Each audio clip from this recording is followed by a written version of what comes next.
काबुली ना बहुत अच्छी आम पानी कहलु ना शुणी आसु चा पीवा चार क्वालिटी। हेलो नमस्कार जय जगन्नाथ।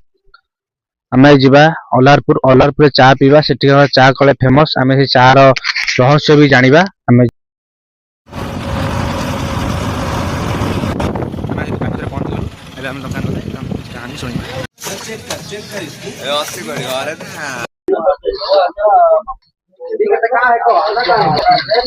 चार टेस्ट अच्छी चार सिक्रेट मसला कौन भाई अच्छी से भाई विषय जानिबा।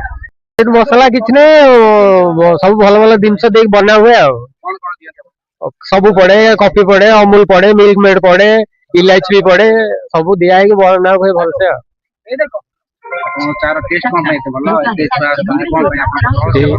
सब ओरिजिनल जिनस दिया है बना हुए से भल लगे छुआ आसते। भाई आप भाई आसली चा पीवा भाई आप कौटू आसते आपंकर ना कौन आप घर कौटी आ डिटेल्स देवे। काबुली ना बहुत अच्छी आम पानी कहलु ना शुणी आसु चा पीवा चार क्वालिटी बढ़िया अच्छी चार क्वालिटी सब ओरिजिनल जिनस पड़ी रोचे भल।